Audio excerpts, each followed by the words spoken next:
The media directs your attention to kinetic hardware, showcase tests of a Golden Dome missile shield. This is a deliberate misdirection.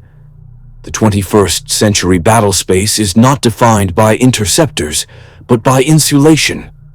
The primary vector is silent. Analysts at RUSI and CSIS confirm the critical liability: the undersea fiber optic cables that serve as the central nervous system of global finance. An attack on this infrastructure is not a kinetic event. It is a systemic solvency crisis delivered without a single explosion. This is coupled with the emerging threat of non-destructive satellite blinding, which neutralizes orbital intelligence and communication assets. The result is the blind Leviathan, a superpower with unmatched military force, but whose eyes and ears have been severed from its brain. It cannot see an attack, it cannot verify its financial data, and it cannot coordinate a response. This is the asymmetric protocol: force a launch-on-warning posture in response to an economic blackout. The kinetic cost becomes the only answer to a non-kinetic question. A nation-state does not initiate a major kinetic operation from a position of absolute strength. It does so to escape a position of terminal internal decline. The war is not the objective. It is a solvency event. It is a desperate, system-level attempt to swap a domestic liability, an unpopular regime, a collapsing economy, for an external asset, a nationalist war footing. The blueprint is clear. According to CSIS analysis, the motive for Russia's large-scale kinetic action was driven by a looming domestic solvency crisis. The war itself was viewed as a deep liability by the population, a vector for internal fragmentation. The Kremlin's strategic calculus was to externalize this crisis, transforming an unpopular war from a domestic political liability into a mandatory, zero-sum conflict with the West. This protocol converts weakness into leverage. This state of internal weakness is the primary accelerant for the pivot to asymmetry. When a state's balance sheet is broken, the kinetic cost of sustained, conventional conflict becomes unserviceable. The industrial capacity cannot support it. The political will cannot endure it. Weakness forces innovation. The only remaining path is to attack the adversary's non-kinetic vulnerabilities. You cannot afford the carrier group, so you attack trust in their central bank. You cannot win the land war, so you fracture their alliances with informational leverage.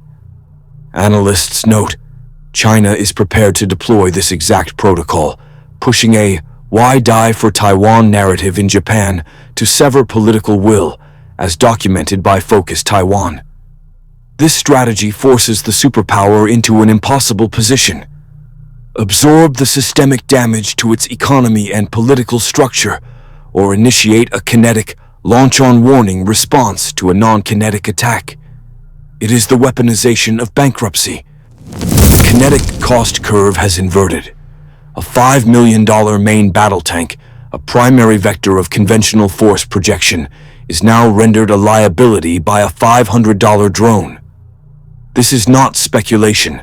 It is battlefield data analyzed by institutions like the Royal United Services Institute, RUSI.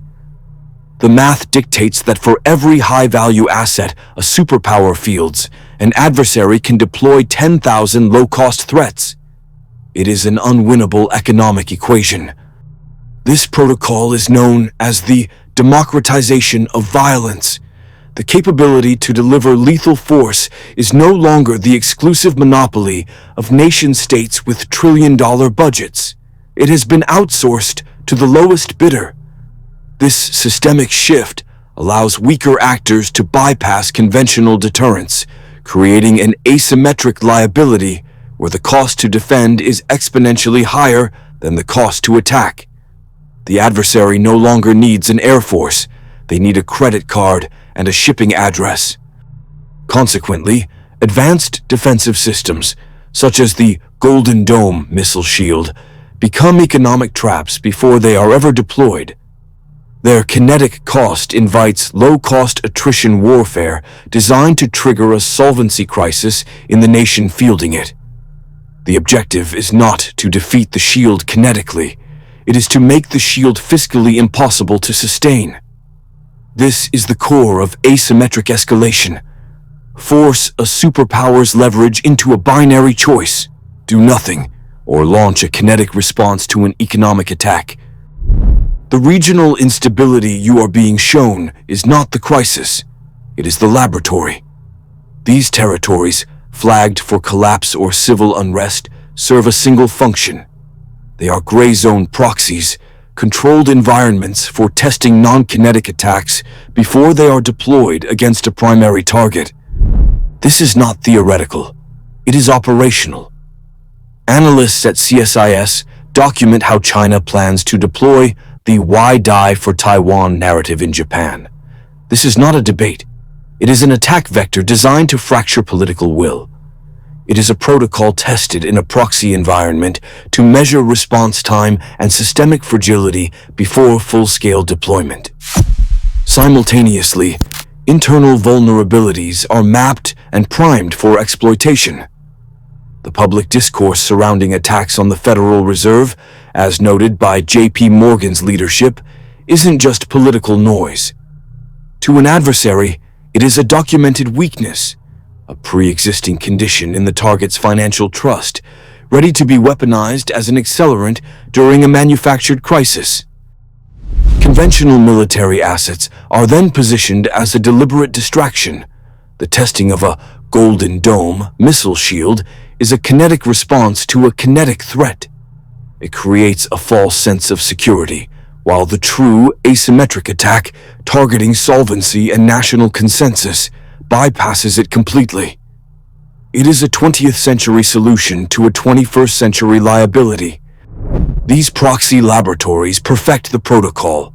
The goal is to escalate chaos to a precise threshold where a superpower's only remaining leverage is kinetic. An event like the collapse of Iran, requiring intervention, becomes the perfect catalyst. It draws kinetic assets into a planned quagmire, while the primary, non-kinetic assault on financial markets and political unity is launched. This isn't war. It's a solvency crisis with a launch-on-warning trigger. The launch-on-warning doctrine is not a strategy. It is a solvency protocol. To prevent a successful decapitation strike, a nation's command authority must launch its retaliatory arsenal based on sensor data indicating an incoming attack. The entire logic of deterrence rests on the mathematical certainty of this second strike. This protocol has a systemic liability: the integrity of the data feed. A cyber attack vector, as outlined in RUSI threat models, does not need to fire a missile. It simply has to blind the radar, or, more effectively, spoof it. This creates the fog of digital war. The commander is now faced with a zero-sum decision. Option A: do nothing, assuming a glitch. If the attack is real, the nation's kinetic response capability is annihilated. Option B: follow protocol and launch based on corrupted data. This initiates a full-spectrum nuclear exchange. The deployment of new defensive assets, like the Golden Dome missile shield, does not eliminate this dilemma. It accelerates it. The attacker knows the shield exists, meaning any attack must be overwhelming. Therefore, any perceived attack forces the commander to assume a worst-case scenario. The non-kinetic attack forces a kinetic choice, turning a nation's ultimate weapon into its ultimate liability. The calibration shot will not be a missile. It will be a phantom signal that freezes the digital ticker tape of a critical U.S. port, triggering a cascading logistics failure. Within the next 12 months, expect a coordinated data and power blackout to paralyze a Tier 1 Pacific trade gateway for a minimum of 48 hours. The official attribution will be catastrophic infrastructure failure, or a non-state actor. This is the required deniability. This event is not designed to inflict maximum kinetic cost. It is designed to measure political solvency under duress. While strategic focus is placed on kinetic shields like the Golden Dome, tested in key territories, the true vector is the exploitation of internal fragility. Reports from CSIs confirm that adversary protocols prioritize testing an opponent's response matrix before committing to irreversible action. With domestic political actors already attacking the credibility of financial institutions like the Federal Reserve, the system's tolerance for chaos is at a calculated low point. The objective is to force a launch-on-warning dilemma in the economic sphere. An attack without a clear perpetrator leaves the superpower with two liabilities: absorb the economic damage and project weakness, or retaliate against a suspected actor and risk catastrophic escalation. This protocol is a direct parallel to China's stated informational strategy to erode an ally's will, such as pushing the "why die for Taiwan" narrative in Japan. The port blackout is the physical manifestation of that same doctrine, an asymmetric test of trust, not of steel. It is a mathematical certainty that this calibration must occur before any major kinetic theater opens.